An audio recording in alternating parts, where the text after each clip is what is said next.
Okay, so you have a new digital signage system. Someone tells you you're in charge of creating content for digital signs, and they want something on those displays ASAP. What do? What are the actual steps you need to take to get something up on the screens? To answer these questions and more, I'm talking with Debbie DeWitt, Marketing Communications Manager at Visix. Hi, Deb. Hi, Derek. What's happening? Content for digital signs is happening. Wow. Thank you for listening to this episode of Digital Signage Done Right. Don't forget you can subscribe to this podcast, and if you would like to follow along, there is a full transcript on the Visix website. Go to visix.com/resources/podcasts. Whether you're using digital signage or not, our podcast gives you practical tips for communications and content to better engage your audience. I'm Derek DeWitt. Welcome to Digital Signage Done Right. Okay, so let's start at the beginning. Where do you start with a brand new system? Well, for the sake of this conversation, we're going to focus on just creating content for the digital signs, but there are a few prerequisites. First, your system's already set up. You'll obviously have the right passwords, user access, and privileges in the content management system, or what I'll call the CMS. You've taken some basic training, and I would highly suggest you bookmark our LMS, our online learning management system, while you're creating your content. That'll be very helpful. And also, you've created a content strategy and plan. If you already have one, you should review it before you do this. You may already have marketing or internal communications plans you can reference. But I will say, if it's all on you and this is brand new for you and someone's saying, get this up ASAP, go ahead and start doing your content. You can do your plan after you get something up. Okay, that all seems reasonable and fairly straightforward. What, do I just create a bunch of messages and videos and hey, I'm ready to go? Is it that easy? You can. I mean, a lot of people start designing content before they get into the system, but you really need to have an idea of the way the content's going to show up on those screens. To go through that, I'm going to do a very brief, very light overview of how our content flow works. And again, the assumption in this podcast is you're using our software, but it's pretty similar for even other vendors. True. So all of your content, and by that we mean images, videos, PowerPoints, documents, all of that, those all go into a message playlist. And like I said, a message is just another word for content for us. Right. I know you guys use the word playlist because we all know playlists. I have iTunes or Spotify. I'm used to the term playlist. A playlist just means these content items in this order. Yeah, and just like you have like your workout playlist and then your, while working on the computer playlist, you can have multiple playlists. But yeah, it's exactly like scheduling something into a music playlist. It's just visual. So those message playlists go into a screen layout. And the reason why we differentiate is certainly you could just have that playlist of videos and messages be full screen all the time, but a lot of people want to have it within a design that has things like events or weather or date and time, things like that, also on screen while those messages are playing. And like you said, you can have multiple playlists. You can have multiple layouts as well, right? So like maybe the main message window in the layout is on the right, and then a little bit later you have it on the left, just to create some variety for the eye for people walking by and looking at the digital signs. Yeah, it's always good to change up things on screens to draw attention because it looks like it's new. Layouts go into their own playlists, and that playlist can feed your media players. And those are just little hardware boxes that feed your screens. So your content goes into a message playlist. That goes inside of a layout. That's what goes up onto the screen, fed by the media player. Perfect. Okay, so let's say someone else has set up like the playlist names and the layouts and all that stuff. I'm coming in later, and I'm now the one that they want to fill these message playlists with content. So where do I start there? This is actually a really common scenario. Yeah. And this is why it can be pretty... That's why I asked. Yeah, it can be pretty scary for someone who's just handed this and going, here, put something in. This is your job now. Yeah. Well, I will say whoever else set it all up, make sure you've got visibility into that because you need to know what those layouts look like. So you're designing in a way that's not going to clash. You don't want bright green on a pink background or whatever. You'll need to know what resolutions you need to design for, obviously, so you don't stretch or squash anything. You'll need to know which of those message playlists with your content are showing up where, what screens, especially if you're going to localize or do something for departments, things like that. You also want to make sure you have your artwork in the system for anything you're going to create in our desktop design app, things like logos or backgrounds. All right, just kind of like in a folder as storage. I reference it all the time. Yeah, but you can also actually upload that into the CMS so that you can pull from that when you're needing to design something in the desktop app. It's all in the system and you can folder it in there. So when do I have to use this desktop design app? Do I have to use it? Well, there are some limitations of working in a browser. And because our CMS is browser-based, it's actually super convenient. But you'll need to use the desktop designer to make your layouts and any messages that are pulling info from outside sources. Like if you're tying into your scheduling system or showing weather, anything that's pulling outside data. RSS feeds. Yeah. And also, but it's a great design tool. If you aren't particularly fluent in Photoshop, even PowerPoint's kind of limited when you really want to design something beautiful. It's a designer. So it's actually a really convenient desktop design app. Okay, so what if I don't want to use that? I'm not comfortable with it. I don't feel like learning a new thing. Or I already have stuff that I've designed elsewhere and I just want to stick that up on the screens. Yeah, that's also very common, and that's no problem. You can just import your own content into the CMS. So you literally just drag and drop it into the playlist you want. Again, that's things like images, videos, PowerPoints. So you just drag and drop it over right into the playlist. So I basically get my content, either I've created it in the desktop app or elsewhere and imported it in. I then schedule the content for the digital signs in the browser-based CMS. Yeah, and I'm not going to get into the scheduling stuff here, but there are a lot of different options when you want to schedule it. Right. Okay, but we're talking about content. Let's talk about content. It's launch day. Woohoo! Day one. What should I put up on my screens on that first day? Because I want to get people interested enough to use this regularly as a content resource. Absolutely. And, again, if you've got that content plan together or you've gathered stuff from your teams, you'll already know what's going up on day one. But if not, if you're totally out there in the cold by yourself, we do have a white paper called Great Digital Signage on day one that you can download for free. And in that, we talk about the perfect playlist. And this is just a great way to start. And it basically includes news, weather, events, announcements, video, and live feeds of your choice. I would always start with the news, weather, events, and feeds because they're all automated. So you set them up once and then they just run. And so that's a lot less work. Right. And the reason for that is the term we use is attractors. These are attractors. Mm-hmm. They're also information, incidentally, but they're not, you didn't buy a digital signage system to tell people what time it is or what the weather is.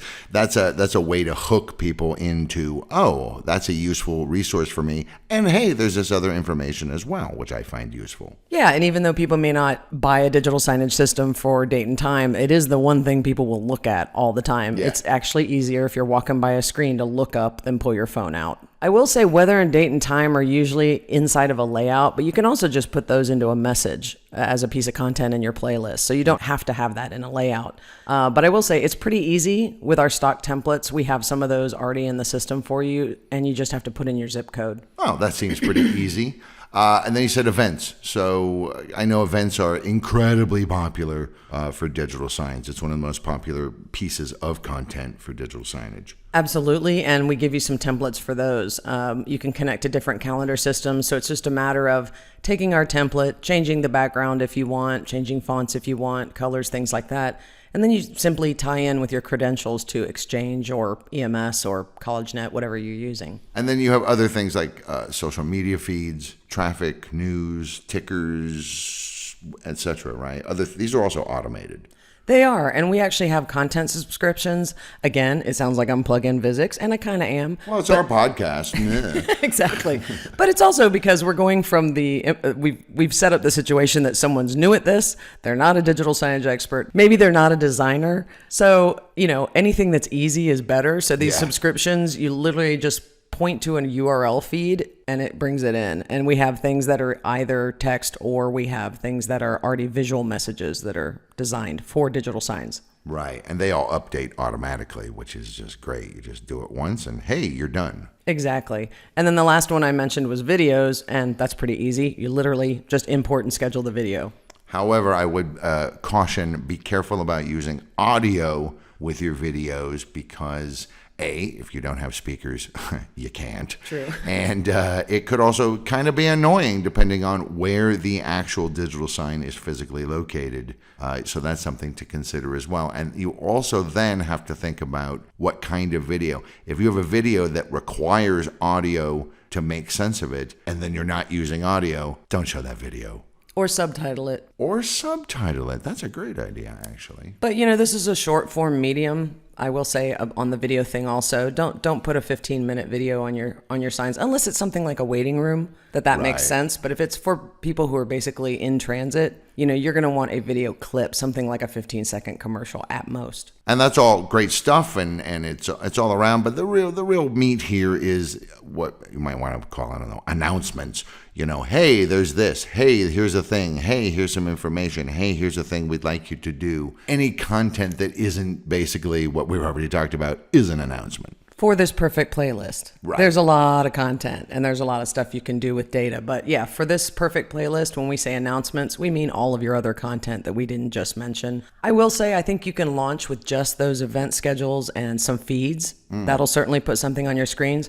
But I would encourage you to do at least one design or message, an image that just says, we've launched this new digital signage system, and maybe give a couple of contacts or one contact on there for people who have questions or suggestions for what they want to see on screen. So when I'm creating these announcements, this kind of content, it seems like it's quite a bit of design work.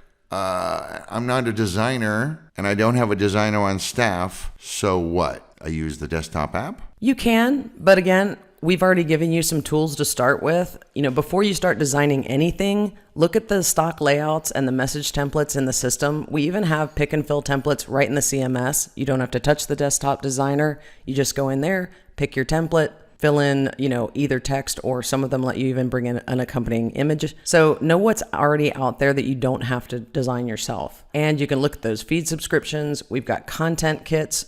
Basically, we know what people want to show, and so we've tried to make it as turnkey as possible by going ahead and designing some things that then you just have to tweak as opposed to starting from scratch. And also, if you need any help with this, whether it's, everything from setting up that system to getting your content designed, we have people at Visix that you can hire to do that. Okay, so day one has come and gone. We've got all our good content up. It was a huge success. It was a huge success. What's next? How do I keep this momentum going? Well, you need to make sure you're feeding new content into the system at least once per week. Preferably every day something new should show up. Otherwise, people are going to lose interest. And it all depends on your communication and your audience. We do have, 90 plus episodes of this podcast that talk about this. But I would say don't just put stuff up to have something new. Make sure it's intentional. Make sure it's relevant. Right. Don't just put up new message. That would be kind of funny. It'd be a nice test. Is your audience paying attention? Are they paying attention? But I will say, if you had to rush to get your screens up, go ahead now, go back, take some more training, watch those videos in the LMS, get that content plan together. Now that you've kind of made that deadline, you can really start digging into what you want to do with this. Right. And you talk about this content plan, which we always say you really should, before you start any of this process, you should have that in place. What are some tips for how to create a good content plan? Well, first I'll say it can be as complex as a whole analysis of the demographics and the different locations. You might have some input from your HR communications. It can be very in-depth, or it can be very simple. It can just be a calendar. Basically, I'd list out your content ideas, and as always, start with the easy stuff. You're going to want to put up birthdays, anniversaries, holidays. Right, stuff that is on a set date already. Yeah, and then you can look at recurring messages. There are a lot of places that'll do a monthly recycling reminder or a town hall. I was going to say the town hall every 4 weeks or what have you. Yeah, and all of that can be content for digital signs. We also have over 200 free messages on our website under the resources section. So those are images already designed at 1920 by 1080. So you can put those right up into a playlist. That has stuff like some of those holidays, some inspirational quotes, trivia. If you don't want to use ours, those are some good ideas that you can use to create your own. And as I said, put all of this into a calendar, and that way you can see where the holes are. Like we said, you want to be feeding pretty consistently. Don't overwhelm. Right. You're like, when you put it in the calendar, you're like, wow, Thursday has nothing and Wednesday has a whole bunch of stuff. Happens all the time. I run our digital spread signage. That around. Yeah, I run our digital signage for Visix, and that happens all the time. You really do have to keep an eye on it, because especially if you have other teams contributing, you might get 14 things given to you on one day. Don't necessarily put them all up. Go ahead and space those out. That's all content you don't have to create later if you keep feeding the system something new. And speaking of not always having to start from scratch, you can repurpose content that you already have. Oh, absolutely. A big one is your mission statement. Anything that's in a recurring email, there are things that every company has, this like weekly update email, I think, and you can put that on screens either instead or in support of, because some people won't always read the emails, especially if they come in regularly. People start to zone out. Also, anything going on your intranet, if it's a message for your company there or for a department there, you could easily put that on screens. And if you're coming into an existing digital signage ecosystem, look at what's been done in the past. If something was successful, use it again or update it. And then if something didn't work, figure out why, and maybe it wasn't the idea that was bad, but the execution. Right. Redesign it. Yes, we have a content refresh podcast episode on that. That'll give you some ideas of what you can do to make things look fresh or new or improve them. When I talked about reinforcing intranet posts on screens, and I'm thinking about podcast episodes, employee kudos and recognition are huge. You can also show press releases and product announcements. If you're putting out a blog on your website, like I kind of feel like everybody is, put those topics up, because a lot of people think, oh, well, this isn't for our website audience, but your employees need to know what you're putting out in the world. So anything you'd put to customers, why not at least tell your employees, hey, we're doing this, why don't you go check it out? Right. I can just envision, like, I'm just saying, for example, a salesperson, and they're talking to a client or a potential client, and the person says, oh, yeah, I read that recent blog. And the salesperson has no idea. And they look like a fool. So you want to make sure that they don't look like a fool by letting them know that there's this new blog post out there. And they might go, oh, yeah, I remember seeing that on the digital signage. Thank you, digital signage. Yeah, I'm sure that's never, ever happened to a sales rep before. I'm sure. Oh, yeah, I'm sure. Yeah. What about like DEI? That's one of the big new buzz terms. Yeah, whatever the conversations are going on inside your enterprise, your HR department will be very aware of this. And so things like health and wellness, work-life balance, green initiatives, and also fun stuff. A lot of people are working remotely. You're going to have some online activities to bring those people together. Advertise those on digital signs, because not everybody's working from home. True. And like you said, trivia, things like that. Everybody loves this stuff. All right, so I got all my easy stuff out there. I've taken all this advice. And, the beast is hungry and it needs to be fed. And I'm out of ideas. I got a bunch of other stuff going on too. Where can I get some inspiration? Because I'm tapped out. Crowdsource it. Hopefully you're not in the wilderness all by yourself. And as soon as people see the system working, they see the potential. I think you'll get a lot of ideas from other people in your organization. If they're not coming to you, go to them. Survey your team managers. What can they give you? What are they sharing with their team on a regular basis already? Right. Is it relevant for more than just your team, or can it be tweaked or adapted to be relevant for the whole organization? Yeah, and as there's more emphasis on breaking down silos and things like that. Visibility into what other teams are doing doesn't hurt anyone usually, unless it's like proprietary secrets. But hopefully you're not sticking those up on your digital signs. Don't do that. But yeah, how well the sales team did against quota, or KPIs and data visualizations. Any progress to goal is always great. And we've got some kits that make those easy as well, with like thermometers and that fill up, things like that. As well as surveying your team managers, survey your audience. Crowdsource that. You're asking, what do we want to push? Ask what people want to see. And of course, you'll find lots and lots and lots of inspiration in the resources section of the Visix website. You lots and lots. So it's good much stuff. Blogs. We got a whole bunch of this podcast. We've got masterclass guides, white papers, infographics. You name it, we got it. Yeah, and I think one of the best places to get inspiration is in our gallery, because we have a bunch of designs not only by our creative team, but by clients or for clients. The other thing is, it doesn't have to just be Visix. Do a Google image search for digital signage, or some people still call them digital posters, Go out there. Like anybody who's working in design knows you have to go out and look at what's the world putting out there. So you can get a lot of great ideas and inspiration on the web. If you have a specific topic in mind, Google that. If you want to look up recycling program, see what other people have designed. There are tons of images out there. It doesn't just have to be that circle with the arrows. Maybe someone's come up with a new clever way to communicate that concept. Yeah, I mean, events is a great place for this. Like a lot of people, if you're doing an online trivia game and you want to put that on screens, somebody else has done an online trivia game by now, and they'll probably have images out there. All right, so I've filled a notebook up with content ideas, but I got to design this stuff. Yeah, but that's the fun part.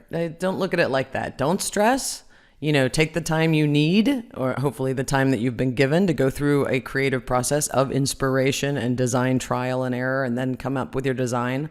And like I said, take advantage of the templates, free messages, stuff that's already out there. But if you do need to create a message and there's not a template and you don't have a graphic designer to rely on, quite frankly, use PowerPoint if you're comfortable with it. Most people know how to use PowerPoint, and it's already set up 16 by 9. Make sure you set it up 16 by 9. Make sure your aspect ratios are correct, because otherwise it just looks chump.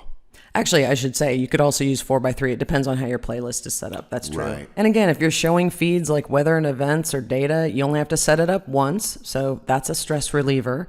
And we can always help you with content design or data setup if you're just lost. And I will say another time saver is, as you're designing things, always think about, could this be a template? Am I announcing this town hall every month on screens? We'll make a template that all you have to do is fill in the date and time. So I think that's a good idea too, because it creates a visual continuity that, people subconsciously go, oh, that's just out of the corner of my eye. I know from the way it's laid out and the colors and the fonts and the sizes of the fonts and so on. That's the town hall announcement. That's what it always looks like. Yeah, so it's great for audience recognition, but also you're going to save yourself time in the future. So I would say definitely build a template list. If you can't do them right now, I mean, we do have tools to design them either in the desktop app or directly in the CMS. You can just design your own fill-in templates. But if you don't have time right now, or you're not the designer to do it, go ahead and make a list, and then your designers can do it later, or you can do it later. As you said, this is a visual medium. Yes, you're probably using some words for sure, but it really is about the image grabbing attention, communicating something quite succinctly but quite quickly, and you want it to be impactful. You really do have to think visual. Yeah, digital signage is a visual medium. It's about communications, and like you said, it needs to be clean, it needs to be quick. You want to use images and videos whenever possible and minimize text. Again, we've got a lot of resources and some other episodes that walk you through basic content design tips. Or you can go online, you can go to places like Pixabay and so on. Just make sure that you're not stealing someone's copyrighted work. Make sure that you have the right to use that, or that you are using something with a Creative Commons license that is applicable in your situation. Yeah, and I will say, have someone proof everything. Oh, God, please. Honestly, nothing, I'm going to sound like a jerk, but I don't really care.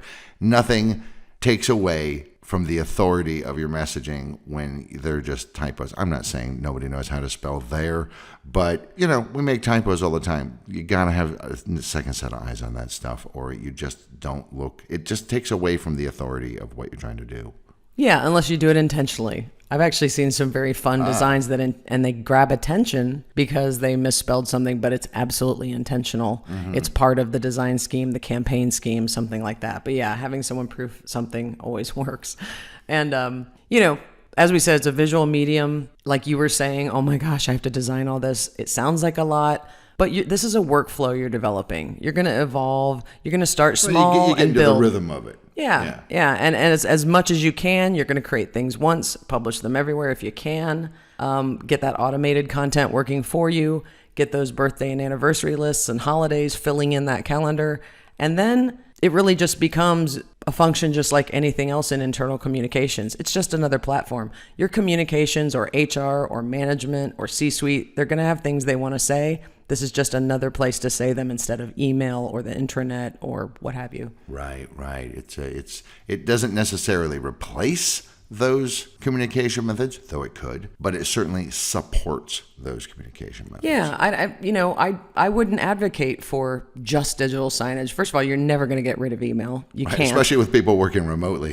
You're not Yeah, and going to see the digital signage. And that's the other thing. I mean, we actually have been able to extend our digital signage platform to publish to the web, like intranets and things for those people at home. So again, it's creating it once, putting it everywhere. But I would say, this is a platform that fits in with your unified communications platforms or system. Sure. So once you understand how your digital signage system works and what you want to show, it's really just a matter of creating and scheduling it. You can take baby steps and use the advice in this episode to get some very interesting content up on screens while you get comfortable managing your content for digital signs. Well put. Thank you. You should host a podcast. I should host a podcast. What a great idea. I'd like to thank Debbie DeWitt, Marketing Communications Manager for Visix, for talking to me today about really just the basics on digital signage content. Thanks, Deb. You're very welcome. I hope it's helpful. Yeah, absolutely. Thank you, everybody, for listening to this episode of the podcast. And again, I remind you there's a full transcript with helpful links on the Visix website. For more free stuff, head to resources on Visix.com for guides, videos, and more to help with your visual communications.